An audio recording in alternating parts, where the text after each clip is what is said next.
Morning student, sunrise education academy Samdari में आपका स्वागत है।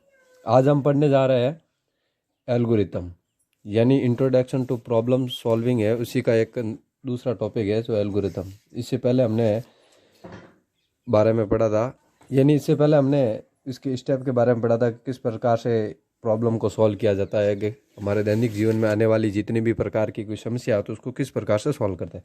तो हमने देखा था कि हमारे दैनिक जीवन में जितने भी प्रकार की कोई प्रॉब्लम आती है तो उनको सॉल्व करने के लिए स्टेप बाय स्टेप हम सॉल्व करते हैं। कि भाई जैसे प्रॉब्लम आएगी तो पहले प्रॉब्लम को क्या करेंगे, प्रॉब्लम का विश्लेषण करेंगे, समस्या का समाधान, पहले समस्या का विश्लेषण करेंगे, फिर उसके बाद उसमें प्रोग्राम डिसाइड करेंगे, फिर उसके बाद उसका कोडिंग डिसाइड करेंगे, फिर उसके बाद उसमें उसका टेस्टिंग करेंगे।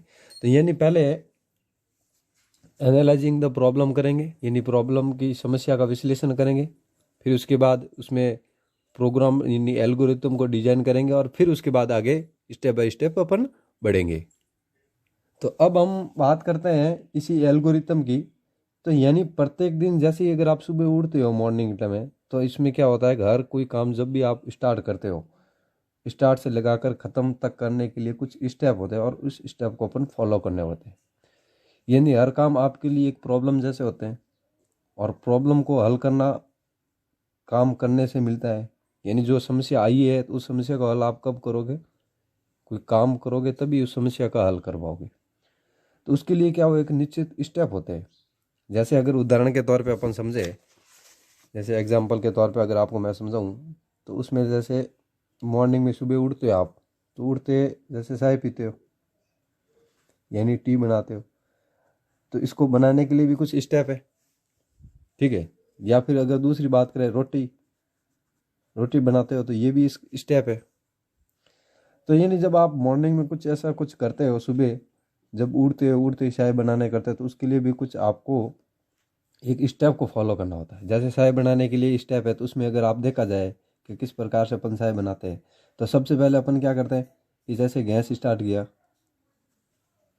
ठीक है, फिर हमने क्या किया कि गैस के ऊपर एक बर्तन रखा और उस बर्तन में पानी डाल दिया, फिर उसके बाद पानी डाला तो फिर उसमें चाय पत्ती डाल दी,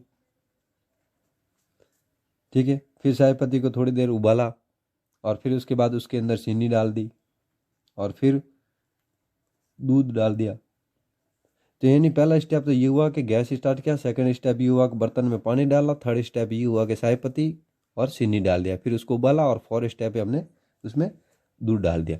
अब दूध डालने के बाद फिफ्थ स्टेप ये हुआ कि थोड़ी देर हमने इंतज़ार किया, किस लिए, कि ये उबाल सके आराम से, ठीक है। तो उसको हमने इंतज़ार किया ताकि उबल सके आराम से।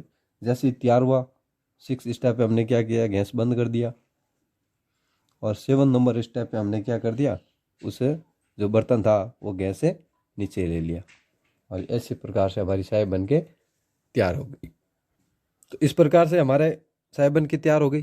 तो यानी अगर बात करें कि प्रत्येक दिन जब भी आप उठते हो सुबह, तो जो भी आप काम करते हो, तो उस काम में आने वाली जो प्रॉब्लम है यानी जो समस्या है, उन समस्या को हल कब कर सकते हो आप, जब इनको आप काम करोगे तभी तो समस्या आएगी, और समस्या को हल करोगे तो उसके लिए अपन को हल करने के लिए कुछ स्टेप है, उन्हीं स्टेप को फॉलो करना पड़ता है, ठीक है। तो आपको मैंने बता दिया कि सुबह उठते वजह से उठते समय अपन चाय बनाई, तो चाय किस प्रकार से इसके स्टेप होते हैं, उसी प्रकार जैसे रोटी बनाते हो तो वही सेम स्टेप है। बर्तन लिया, उसमें आटा लिया, आटा में पानी डाला, फिर उसको गूंदा आराम से, फिर उसके बाद रोटी बनाना स्टार्ट करोगे, गैस किया। तो इस प्रकार से ये स्टेप है। यानी तो फिर अगर बात करें तो हमारे दिन प्रतिदिन जीवन में कुछ ऐसी समस्या आती है, उन समस्याओं को या ऐसी कुछ गतिविधियां होती है, उन गतिविधियों को करने के लिए अपन को कुछ स्टेप होते हैं और उन स्टेप को फॉलो करना होता है। यानी उन स्टेप को फॉलो करो या फिर उन स्टेप को अपन पालन करना जरूरी है। अब गतिविधि के उदाहरण में अगर बात करें कि किस प्रकार से, दूसरा उदाहरण है कि कौन सी वो गतिविधियां होती है, कौन सी वो एक्टिविटीज होती है जिसके अंतर्गत हमारे दिन प्रतिदिन वो होती है। जैसे अगर बात करें रोजाना स्कूल जाना, अब डेली आपकी गतिविधि ये है कि डेली आपको स्कूल जाना, तो स्कूल जाने के लिए आप क्या करोगे, मॉर्निंग में सुबह उठोगे पहले। जैसे कोई 4 बजे उठता है, कोई 5 बजे उठता है, कोई 6 बजे, कोई 7 बजे, इस प्रकार से। अब उठने के बाद ही क्या हो, जैसे ब्रश व्रश कर दिया, स्नान कर दिया, ठीक है, फिर उसके बाद आप नाश्ता करोगे। नाश्ता करने के बाद आप बैग देखोगे, फिर आप अपनी यूनिफॉर्म, जैसे स्नान करने के बाद ड्रेस है, टाई बेल्ट, फिर उसके बाद ब्रेकफास्ट करोगे। ब्रेकफास्ट के बाद आप अपना बैग देखोगे। तो इस प्रकार से ये जो पूरा प्रोसेस है, यानी ये जो प्रोसेस है, जो आप सुबह उठ कर जैसे स्कूल जाने तक का जो प्रोसेस है, यानी मॉर्निंग में उठ कर लगा कर, उठ से लगा कर आपके कहाँ तक जाओगे, स्कूल जाने तक का जो प्रोसेस है, उनके बीच में जितनी भी एक्टिविटीज़ हो रही है, यानी जो गतिविधियाँ हो रही है, वो इनके स्टेप बाय स्टेप होते जा रहे हैं। जैसे उठते ही आप क्या करोगे, ब्रश करोगे, फिर उसके बाद आप स्नान करोगे। तो इस प्रकार से स्नान करने के बाद आप अपनी यूनिफॉर्म पहनोगे, टाई बेल्ट लगा लोगे, फिर उसके बाद आप ना ब्रेकफास्ट करोगे, फिर बैग लगाओगे। इस प्रकार का ये जो स्टेप बाय स्टेप हो रहा है, तो ये क्या सब एक एल्गोरिथम, यानी एल्गोरिथम में यही होता है कि कोई भी कार्य होगा वो स्टेप बाय स्टेप होगा, स्टेप बाय स्टेप। यानी अगर किसी भी प्रकार की कोई प्रॉब्लम आ रही है, तो उस प्रॉब्लम का समस्या का समाधान है, तो वो अपन स्टेप बाय स्टेप करें। या फिर एक और अगर दूसरी बात करें कि जैसे कोई व्यक्ति और साइकिल की सवारी कर रहा है, कोई व्यक्ति है और वो साइकिल की सवारी कर रहा है, तो साइकिल की सवारी कर रहा था, साइकिल पहले स्टैंड पे बैठी, यानी पहले कहाँ पर, स्टैंड पे। तो क्या करेंगे, स्टैंड से साइकिल को हटा देंगे। फिर क्या करेगा, वो व्यक्ति है या वो पर्सन है, वो क्या करेगा, उसके साइकिल की सीट पे बैठेगा, ठीक है। और सीट पे बैठ के फिर क्या करेगा, वो पेडल लगाना स्टार्ट करेगा, और जब उसको ज़रूरत होगी तब वो ब्रेक लगा लेगा। तो इस प्रकार से ये क्या है, पूरा का पूरा एक प्रोसेस है। तो उसी को अपन कहते हैं एल्गोरिथम। तो आइए हम उसके बारे में विस्तार से देख लेते हैं कि किस प्रकार से अपने अपने चैप्टर के, यानी अपने किताबी हिसाब से उसको किस प्रकार से फॉलो करते हैं। तो देखो, an algorithm is a set of instruction designed to perform a specific task. This can be a simple process such as multiplying two numbers or a complex operation etc। यानी ये कहता है कि एल्गोरिथम है वो क्या, एक विशिष्ट कार्यों को डिजाइन करने के लिए, यानी एल्गोरिथम है वो एक विशिष्ट कार्यों को डिजाइन करने के लिए निर्देशों का समूह है, ठीक है। ये क्या करता है कि this can be a simple process, ये एक सरल प्रक्रिया है जो क्या करता है, जैसे दो संख्याओं का मल्टीप्लाई करना, या फिर कोई किसी भी प्रकार की जो कोई जटिल ऑपरेशन आते हैं, जैसे जटिल से जटिल समस्या हमारे सामने आती है, तो उन समस्याओं का समाधान करने के लिए हम एल्गोरिथम का उपयोग करेंगे। तो एल्गोरिथम क्या है, एक विशिष्ट कार्य करने के लिए डिजाइन किया गया है। यानी किसी भी प्रकार का ऐसा कोई कार्य होता है जो हम नहीं कर पाते, यानी प्रोग्राम के द्वारा हम नहीं कर पाते, तो उसके लिए अपन क्या करेंगे, एल्गोरिथम बनाएंगे, और एल्गोरिथम के माध्यम से उस कार्य को सॉल्व कर सकते हैं, ठीक है। तो एल्गोरिथम एक विशिष्ट कार्य करने के लिए डिजाइन किए गए निर्देशों का एक समूह है, यानी इंस्ट्रक्शन का एक ग्रुप बना हुआ है। और ये एक सरल प्रक्रिया हो सकती है, जैसे कि दो संख्याओं को गुणा करना या एक जटिल ऑपरेशन आदि। An algorithm is a set of step of operation to solve a problem performing calculation, data processing and automated reasoning task. An algorithm is an efficient method that can be explained within finite amount of time and space. अब अगर बात करें कि algorithm क्या एक के step होते हैं, और उन स्टेप को क्या करता है कि जो, यानी N algorithm is set of step, यानी ये एक स्टेप का सेट बना हुआ है जो क्या करता है, operation to solve a problem performing calculation, यानी ये प्रॉब्लम को सॉल्व करता है। कैसे, जो गणना करने के जो डेटा प्रोसेसिंग होती है, उन समस्याओं को ये सॉल्व करता है। यानी कार्यों को करने में जो समस्याओं को हल करने के लिए एक संचालित का एक सेट बना हुआ है, ठीक है। An algorithm an efficient method, यानी एल्गोरिथम एक किस प्रकार की विधि है, इफिशिएंट मेथड है, जिसे अपन कुशल कहते हैं, जो जिसे अपन समय व स्थान पर, यानी जिसे अपन कह रखा है टाइम एंड स्पेस, समय और स्थान पर कुछ सीमित मात्रा के भीतर इसको अपन व्यक्त किया जा सकता है। तो देखो, एक एल्गोरिथम एक कदम है जो गणना, डेटा प्रोसेसिंग और स्वचालित रीजनिंग कार्यों को करने में समस्याओं को हल करने के लिए संचालन का एक सेट है, यानी परफॉर्मिंग है। जो किसका सेट है, ये set of step of operation to solve a problem performing, यानी इनका एक सेट बना हुआ है जो रीजनिंग कार्य या फिर डेटा प्रोसेसिंग कार्यों को गणना करने के लिए इसका उपयोग किया जाता है, समस्याओं को हल करने में इनके। एक एल्गोरिथम एक कुशल विधि है जिसे समय और स्थान की परिमित मात्रा के भीतर व्यक्त किया जा सकता है। यानी इसके लिए एक समय और कुछ स्पेस है वो डिसाइड पहले से कर रखा है, उन्हीं के अकॉर्डिंग एल्गोरिथम का उपयोग किया जाता है। ठीक है, अब देखो, an algorithm is the best way to represent the solution of a particular problem in a very simple and efficient way. If we have an algorithm for a specific problem, then we can implement it in any programming language, meaning that the algorithm is independent from any programming language. यानी अगर बात करें तो algorithm क्या है? Algorithm is the best way to represent the solution a particular problem. यानी कोई भी प्रॉब्लम है और उन प्रॉब्लम को अगर दर्शाना है तो ये एल्गोरिथम सबसे बेस्ट है। यानी अच्छे तरीके से अलग अलग इंडिविजुअल वाइज ये रिप्रेजेंट करता है उस प्रॉब्लम को। ठीक है, तो problem in a very simple and efficient way, यानी बिल्कुल आसानी में और बिल्कुल इफिशियंटी, यानी जिसे अपन कुशल कह सकते हैं, कुशल वे के माध्यम से इसको प्रॉब्लम को ये सॉल्व करता है, यानी रिप्रेजेंट भी करता है और साथ में सॉल्व भी करता है। अब ये कहता है कि जो एल्गोरिथम है इसके लिए स्पेसिफिक प्रॉब्लम है, यानी एल्गोरिथम वो किस लिए, एक विशिष्ट, किस लिए बनाया गया है? विशिष्ट समस्या के समाधान के लिए एल्गोरिथम को बनाया गया है। ठीक है, और ये क्या है? प्रोग्रामिंग लैंग्वेज है। और प्रोग्रामिंग लैंग्वेज का मतलब हुआ है कि ये एक स्वतंत्र भाषा है जो किसी भी प्रोग्रामिंग लैंग्वेज के अंदर इसका एल्गोरिथम का उपयोग किया जा सकता है। अब ये कहता है कि एक एल्गोरिथम एक बहुत ही सरल और कुशल तरीके से किसी विशेष समस्या के समाधान का प्रतिनिधित्व करने का सबसे अच्छा तरीका है। यानी एल्गोरिथम क्या है? एक बहुत ही सरल है और कुशल तरीके से कोई भी अगर विशेष प्रकार की समस्या है और उस समस्या के समाधान का प्रतिनिधित्व करना है तो उसके लिए सबसे अच्छा तरीका है कि कोई भी समस्या हो उस समस्या का समाधान के लिए अपन एल्गोरिथम का उपयोग करें।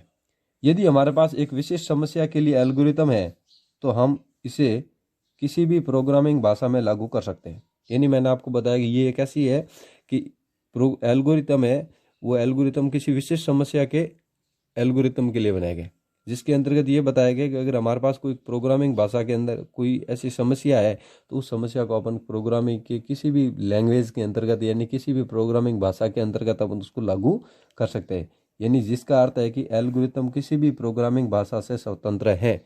यानी एक ऐसी प्रकार की भाषा है एल्गोरिथम जो आप कभी भी किसी भी लैंग्वेज के अंतर्गत इसका यूज किया जा सकता है या फिर इसका उपयोग अपन कर सकते हैं।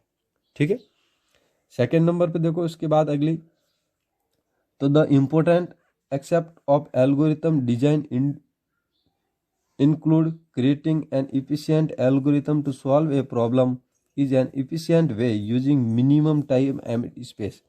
अब ये कहते हैं कि एल्गोरिथम डिजाइन के कुछ महत्वपूर्ण पहलू है जिसके अंतर्गत कम समय और स्थान का उपयोग करके, यानी एक तो समय भी कम लगेगा और एक स्थान का भी उपयोग करना होगा, जिसके अंतर्गत ये बताएगा उसका उपयोग करके समस्याओं को हल करने के लिए एक कुशल एल्गोरिथम बनाना शामिल होता है। यानी कोई प्रॉब्लम होती है और उस प्रॉब्लम को सॉल्व करना अगर आप चाहते हो, यानी आपके सामने अगर कोई समस्या आ रही है, यानी कोई प्रॉब्लम है, अब इस प्रॉब्लम को सॉल्व करना है तो हमें ये क्या चाहते हैं कि हम कोई भी अगर समस्या आ रही है तो उस समस्या को सॉल्व करने के लिए हमें पहली सबसे बड़ी बात है टाइम, यानी समय कम लगे, और समय के साथ साथ उस समस्या को सॉल्व करने के लिए हमारे पास स्थान भी होना चाहिए। तो ये सब किसके द्वारा? एल्गोरिथम के माध्यम से। कोई भी अगर प्रकार की प्रॉब्लम है उस प्रॉब्लम को किसी भी लैंग्वेज के अंतर्गत यानी किसी भी प्रोग्रामिंग लैंग्वेज के अंतर्गत आप उसका यूज करके कम समय के अंतर्गत समस्या का समाधान कर सकते हैं। यानी कम समय के अंतर्गत, अब कम समय के अंतर्गत अपन एल्गोरिथम के माध्यम से ही प्रॉब्लम को सॉल्व कर पाएंगे, दूसरा कोई हमारे पास जरिया भी नहीं हो पाता। अब क्यों नहीं है? क्यों? क्योंकि बाकी के अगर प्रोग्राम में अगर आप किसी भी समस्या का समाधान करोगे तो उसके अंतर्गत किसी भी प्रकार का अपन को स्टेप नहीं मिलेगा। एल्गोरिथम क्या कहता है कि कोई भी अगर प्रॉब्लम है तो उस प्रॉब्लम को ये सॉल्व करने के लिए कह रहा है कि मैं स्टेप बाय स्टेप को फॉलो करूँगा, स्टेप बाय स्टेप। यानी जो प्रॉब्लम आई आपके सामने, उस प्रॉब्लम को सॉल्व करने के लिए सबसे पहले मैं स्टेप करूँगा। जैसे अगर आपको चाय बनानी नहीं आ रही तो पहले आपको चाय बनाने, अब ऐसे तो कहेंगे नहीं कि सीधी से आप गैस पे टपेला रख दो, बर्तन रख दो और सीधा उसके अंदर दूध डाल दो और उबाल दो और उसके बाद चाय डाल दी, तैयार हो जाएगी। लेकिन नहीं, लेकिन इसका स्टेप क्या है कि पहले आप गैस से स्टार्ट करोगे, फिर उसके बाद बर्तन रखोगे, फिर उसके अंदर पानी डालोगे, फिर उसके अंदर चाय पत्ती डालोगे, चीनी डालोगे, दूध डालोगे, फिर उसके बाद जाके वो तैयार होगा ना। अब डायरेक्टली तो आप तैयार नहीं कर सकते ना। तो एल्गोरिथम ये कहता है कि कोई भी अगर समस्या है या प्रॉब्लम है तो उस प्रॉब्लम को मैं स्टेप बाय स्टेप से सॉल्व करूँगा। ठीक है। अब एल्गोरिथम की कुछ विशेषता है, तो पहले ये पढ़ लेते हैं कि एल्गोरिथम डिजाइन के महत्वपूर्ण पहलू में न्यूनतम समय और स्थान का उपयोग करके एक समस्या को हल करने के लिए एक कुशल एल्गोरिथम बनाना शामिल है। यानी कोई समस्या है और उस समस्या को हल करने के लिए अपन एल्गोरिथम का उपयोग करते हैं। अब बात आती है कि कैरेक्टरिस्टिक्स ऑफ एल्गोरिथम, यानी एल्गोरिथम की कुछ विशेषताएं हैं, जिसके अंतर्गत सबसे पहले आता है पेशेंस, जिसे अपन हिंदी में बात करें तो परिशुद्धता। यानी द स्टेप आर प्रिसेंटली स्टेटेड और डिजाइंड, यानी कदम ठीक ठीक बताएगा और परिभाषित भी करेगा। यानी इसके अंतर्गत ये बताया कि कोई भी अगर आप प्रोग्राम बना रहे हो तो प्रोग्राम बनाते साथ इसके अंतर्गत सबसे बड़ी बात ये थी एक्यूरेसी, जिसे अपन बात करें शुद्धता, ये होना बहुत ज़रूरी है। तो ये क्या करता है कि इसमें स्टेप से स्टेप, यानी स्टेप बाय स्टेप आपको बताता जाएगा कि पहला स्टेप कौन सा है, फिर इसके बाद दूसरा स्टेप कौन सा है। तो इस प्रकार से इसको स्टेप बाय स्टेप फॉलो करना है। ठीक है, ये अपने इम्पोर्टेंट भी है। सेकंड में आती है यूनिक्स। यूनिक्स का मतलब होता है विशिष्टता क्या है इसके अंतर्गत। तो ये कह रहा है कि results of each step are uniquely designed and only depend on the input and the result of preceding steps. यानी विशेषता में यह बताया गया है कि प्रत्येक चरण के परिणाम विशिष्ट रूप से परिभाषित होते हैं और केवल इनपुट और पूर्ववर्ती चरणों के परिणाम पर निर्भर करते हैं।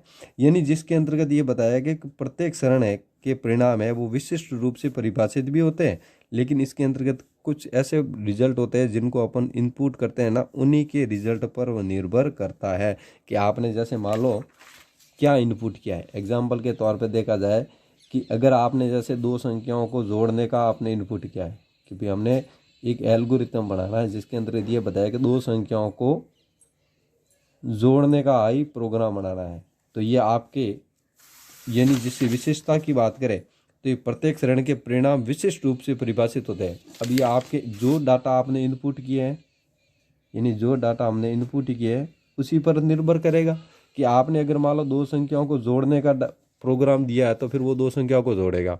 अगर आपने दो संख्याओं को मल्टीप्लाई करने का दिया है तो वो दो संख्याओं को मल्टीप्लाई करेगा।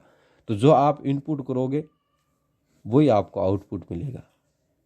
यानी अगर आपने संख्याओं को जोड़ने का दिया है तो फिर वो जोड़कर आउटपुट देगा, अगर आपने संख्याओं को मल्टीप्लाई करने के दिया है तो फिर वो आपको मल्टीप्लाई करके ही आउटपुट देगा। ठीक है, तो ये हो गया पहले वाले स्टेप। सेकंड वाला ये हो गया यूनिक, यानी जिसे अपन विशेषता कहते हैं। थर्ड नंबर पे आया फाइननेस, यानी the algorithm always stop after an finite number of step, यानी जिसे अपन बारीकियाँ कहते हैं कि एल्गोरिथम हमेशा चरण की एक सीमित संख्या के बाद बंद हो जाता है। यानी कुछ सीमित संख्या होती है और संख्या के बाद वो ऑटोमेटिकल बंद हो जाता है। ठीक है, अब अगला है इनपुट। इनपुट के अंदर क्या होता है कि जो आप एल्गोरिथम के अंदर डाटा को इनपुट करवाते हो कि आपको किस प्रकार की प्रॉब्लम है। तो जैसे मान लो कि मुझे दो संख्याओं को जोड़ने का प्रोग्राम बनाना है, तो ये मैं क्या करूँगा, एल्गोरिथम को इनपुट करवाऊँगा। अगर मुझे दो संख्याओं को गुणा करने का प्रोग्राम बनाना है तो ये भी मैं डाटा इनपुट करवाऊँगा। ठीक है, और जो मैं इनपुट कराऊंगा वो फिर मुझे आउटपुट के रूप में उनका रिजल्ट प्रदान करेंगे। अगर दो संख्याओं को जोड़ने का प्रोग्राम बनाया, जैसे 2+2 बनाया, तो मुझे इसका आउटपुट है वो 4 में मिल जाएगा। अगर मैंने गुणा करने का बनाया तो 2 × 2 का मतलब हो जाएगा 2 × 2 4। ठीक है। अगर मैंने यहाँ पर 3 × 2 बना दिया तो इसका जो रिजल्ट है वो क्या मिल जाएगा, मुझे 6 मिलेगा। और 3 + 2 मैंने अगर संख्या इनपुट की तो इसका रिजल्ट मुझे 5 मिल जाएगा। तो इस प्रकार से जो मैं रिजल्ट इनपुट करूँगा वही मुझे आउटपुट के रूप में वापस परिणाम प्रदर्शित होगा स्क्रीन पर। ठीक है। तो देखो इनपुट, ये कहता है कि the algorithm receive some input, यानी एल्गोरिथम है वो कुछ इनपुट प्राप्त करता है। अब इनपुट कौन देगा, यूजर। किसके माध्यम से, कीबोर्ड के माध्यम से ये इनपुट करवाएगा।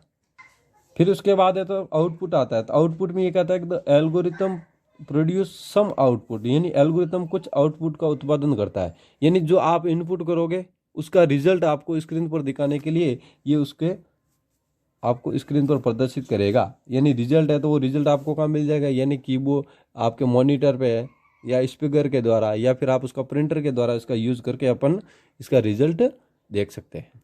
ठीक है। अब आता है एल्गोरिथम को रिप्रेजेंटेशन कैसे किया जाता है, यानी इसका एल्गोरिथम का प्रतिनिधित्व कैसे करते हैं। ठीक है। अब प्रतिनिधित्व करने के लिए हमें कुछ अपने पास स्टेप बने हुए हैं, या फिर आप उसको रिप्रेजेंटेशन ऑफ एल्गोरिथम भी कह सकते हो। और उस स्टेप के अंदर सबसे पहली की बात आती है, एक गोल इस प्रकार का बना होता है। ये होता है सिंबल है, और इसका जो फंक्शन है ये स्टार्ट भी इसी से होता है और एल्गोरिथम एंड भी इसी से होता है। यानी जिसे एल्गोरिथम के माध्यम से एक फ्लो चार्ट बनाएंगे अपन। ठीक है। तो इसी से स्टार्ट होता है और इसी से खत्म होता है। फिर इसके बाद का जो अपने स्टेप है फिर उसको अपन फॉलो करेंगे, जिसके अंतर्गत एक ये स्टेप आएगा। ये स्टेप होता है प्रोसेस करने का कार्य, यानी इसके अंतर्गत आप जो भी इनपुट कराओगे वो प्रोसेस करेगा। फिर इसके अंतर्गत एक ये आता है स्टेप। ठीक है, जिसे अपन इनपुट और आउटपुट भी कह सकते हैं। फिर इसके अंतर्गत एक ये वाला आता है जिसे अपन डिसीजन बॉक्स कहते हैं। ठीक है। और एक इसके अंतर्गत ये एरो का उपयोग करते हैं, जिसे तीर का उपयोग करते हैं। तो देखो इससे क्या होता है कि फ्लो चार्ट स्टार्ट और एंड इसी से होगा। सेकेंड नंबर पे इसे है तो ये एक प्रोसेस का कार्य करेगा। ये वाला जो है ये अपने इनपुट और आउटपुट, यानी इसके अंतर्गत आपको इनपुट करवाना है और फिर इसी के माध्यम से फिर हमें वापस आउटपुट मिलेगा। जैसे मुझे दो संख्याओं को जोड़ने का अगर फ्लो चार्ट बनाऊंगा तो फिर मैं यहाँ इनपुट में लिखूंगा नंबर 1 और नंबर 2। अब यहाँ प्रोसेस में क्या लिखूंगा कि मुझे इन संख्याओं को जोड़ना है, तो मैं यहाँ लिखूंगा कि जोड़ने के लिए सम = नंबर 1 + नंबर 2। फिर अगला है मेरे पास डिसीजन बॉक्स। यानी इसमें क्या होता है कि कोई भी जो आप इनपुट करवाओगे उसका वो ये निर्णय लेगा। ठीक है।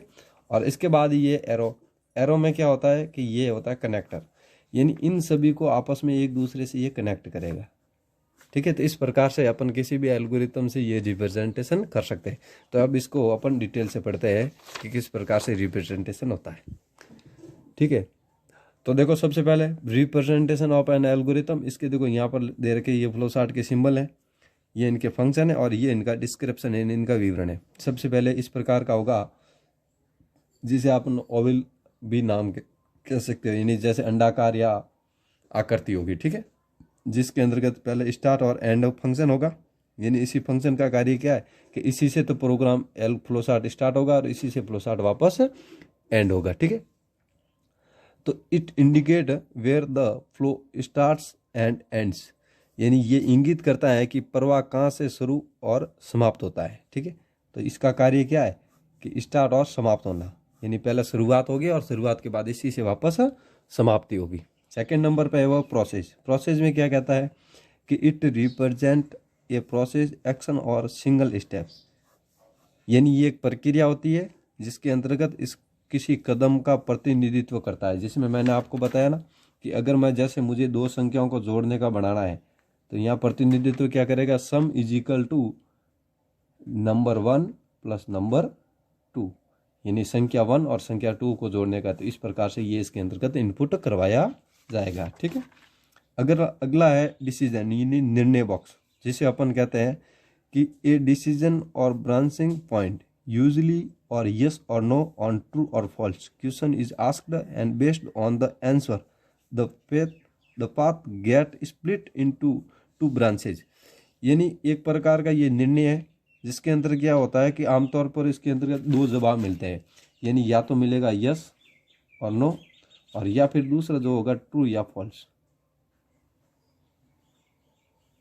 ठीक है, ट्रू फॉल्स मिलेंगे। अब इसमें यह बताया गया कि जो सवाल पूछा जाता है उसका आपको जवाब मिलेगा, और जवाब में क्या मिलेगा, बगल में पद होंगे, उन दो शाखाओं में विभाजित कर दिया जाएगा।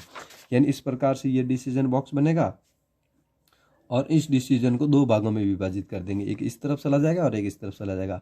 अब इसमें से या तो इस साइड में आएगा फॉल्स, और अगर इस साइड फॉल्स आ गया तो फिर इसका जवाब यहाँ पर मिल जाएगा अपन को ट्रू के रूप में। तो इस प्रकार से, या फिर अगर फॉल्स और ट्रू नहीं देते हो तो आप यहाँ पर नो और यस भी दे सकते हो। ठीक है, अब अगला आया है दूसरा चीज जिसमें अपन पढ़ते हैं इनपुट और आउटपुट, यानी यूज टू इनपुट और आउटपुट डाटा, यानी इसमें इनपुट और आउटपुट करवाने के लिए तो है। अब इनपुट और आउटपुट कैसे करवाओगे, तो इसके अंतर्गत लिखा जाएगा आपको करना क्या है। जैसे करने में तुम्हें पता लग गया कि दो संख्याओं को जोड़ना है, तो उसमें आपको इनपुट करवाने की क्या करना है कि जैसे संख्या नंबर 1 कॉमा संख्या नंबर 2, बस ये दो इनपुट करवाने हैं, और फिर इसी के माध्यम से हमें वापस प्रिंट के तौर पर इसका उपयोग करेंगे और प्रिंट आउटपुट लिख देंगे। ठीक है, तो फिर इसका रिजल्ट है वो हमें स्क्रीन पर प्रदर्शित हो जाएगा। अब इसका अगला है एरो। एरो का मतलब होता है तीर। तीर में क्या होता है कि connected to show order of flow between shape, यानी इसमें ये होता है कि जो भी आप शेप से बनाते हो, जैसे इस प्रकार से मैंने एक फ्लो चार्ट बनाया, ये स्टार्ट, फिर इसके बाद मैंने यहाँ पर कोई डाटा इनपुट करवा दी, फिर उसके बाद मैंने यहाँ एक प्रोसेस गियर दिया, फिर उसके बाद मैंने यहाँ पर एक डिसीजन बॉक्स बना दिया, और डिसीजन बॉक्स से फिर मैंने एंड कर दिया। तो ये एक फ्लो चार्ट हो गया। अब इन फ्लो चार्ट को बीच में आपस में जब एक दूसरे को कनेक्ट करने का जो कार्य करता है वो कौन करता है, एरो। इसको अपन कहते हैं एरो, यानी ये तीर होती है, और ये तीर, ये दो जो भी आपस में ये शेप होते हैं उन शेप को आपस में कनेक्ट करने का जो कार्य होता है वो एरो के द्वारा किया जाता है। तो देखो, कनेक्ट आकृति के बीच प्रवाह के क्रम को दिखाने के लिए एरो का उपयोग करेंगे। अब इसी में आता है फ्लो चार्ट, कि फ्लो चार्ट होता क्या और ये किस प्रकार की प्रक्रिया है जिससे अपन किसी भी समस्या को समाधान के लिए इसका उपयोग करते हैं। अब ये कहता है कि ए flow chart is an picture of the separate step of a process in sequential order, यानी फ्लो चार्ट क्या, एक अनुक्रमिक क्रम है, एक प्रक्रिया है जो अलग अलग चरणों की एक तस्वीर होती है, यानी एक पिक्चर होती है अलग अलग स्टेप की, यानी डिफरेंट टाइप की स्टेप। तो देखो किस प्रकार से स्टेप है, अगर कोई समस्या है तो वो एक विजुअल के द्वारा रिप्रेजेंट करते हैं अपन उसको। जैसे ये एक प्रकार का पिक्चर आया, फिर अगला इस टाइप का पिक्चर है, फिर ये इस टाइप का इस पिक्चर है। लेकिन ये जो पिक्चर भी है वो भी कैसे मिलेंगे आपको, स्टेप बाय स्टेप मिलेंगे। ऐसे नहीं है कि आप बिना स्टेप का इसका उपयोग कर सकते, ये भी आपको स्टेप बाय स्टेप ही मिलेगा। अगर मान लो स्टार्ट इस सिंबल से होता है तो इसी सिंबल से अपन स्टार्ट करेंगे और इसी सिंबल से वापस उसको एंड करेंगे। ठीक है, अगर कहीं मान लो डिसीजन बॉक्स की आवश्यकता है तो वहीं डिसीजन बॉक्स लगेगा, बाकी जगह डिसीजन बॉक्स का अगर आवश्यकता नहीं है तो फिर वहाँ डिसीजन बॉक्स नहीं लगाया जाएगा। ठीक है, तो इसमें भी स्टेप बाय स्टेप को फॉलो करना होता है। यानी एक फ्लो चार्ट अनुक्रमिक क्रम में एक प्रक्रिया के अलग अलग चरणों की एक तस्वीर है। ठीक है, ये समझ में आ गया। अब ये कहता है अगला कि ए flow chart is a visual representation of an algorithm, यानी एक फ्लो चार्ट है वो एक एल्गोरिथम का एक दृश्य प्रतिनिधित्व है। यानी ये क्या करता है, फ्लो चार्ट है वो किस प्रकार से इसको विजुअल के रूप में रिप्रेजेंट करता है, किसको, एल्गोरिथम को। यानी एल्गोरिथम को विजुअल रिप्रेजेंट करने के लिए अपन फ्लो चार्ट का उपयोग करते हैं। और फ्लो चार्ट के अंदर अगर आपके विभिन्न प्रकार के जो डायग्राम बने होते हैं, यानी विभिन्न प्रकार के शेप होते हैं, उन शेप के माध्यम से अपन इसको रिप्रेजेंट करते हैं। ठीक है, फिर उसके बाद जो जिस प्रकार की आपकी समस्या है आपके सामने, यानी जो प्रॉब्लम है, उन प्रॉब्लम को सॉल्व करने के लिए अपन फ्लो चार्ट का उपयोग करते हैं। ठीक है, तो इस प्रकार से हमने ये सीखा कि एल्गोरिथम क्या होता है। यानी एल्गोरिथम ये बताया गया कि प्रत्येक दिन, यानी प्रतिदिन जो आम तौर पे जो हमारे सामने कार्य होते हैं, यानी आने वाली समस्या होती है, तो उन समस्याओं को समाधान करने के लिए अपन स्टेप इन्हीं फॉलो करते हैं। ठीक है, जैसे चाय बनाना, रोटी बनाना, सब्जी बनाना, तो ये सब एक क्या है, समस्या ही है। उनके लिए अपन उनको स्टेप से फॉलो करते हैं और स्टेप से फॉलो करके उनका अपन समाधान करते हैं। ठीक है। फिर इसके बाद हमने इसकी विशेषता देखी कि एल्गोरिथम की विशेषता क्या है। फिर हमने देखा कि एल्गोरिथम को किस प्रकार से इनके शेप बने हुए होते हैं, उन शेप्स के माध्यम से उन समस्या का समाधान करते हैं। और फिर हमने देखा कि फ्लो चार्ट क्या होता है। अब अपने इसके नेक्स्ट वीडियो में किस प्रकार से 2 संख्याओं को जोड़ने का फ्लो चार्ट बनाएंगे, 3 संख्याओं को जोड़ने का फ्लो चार्ट बनाएंगे। इस प्रकार से अपन उस अगले नेक्स्ट वीडियो के अंतर्गत सीखेंगे। फिर आपको घर पे क्वेश्चन दिए जाएंगे कि आपको ये फ्लो चार्ट बना के आना है। Thank you.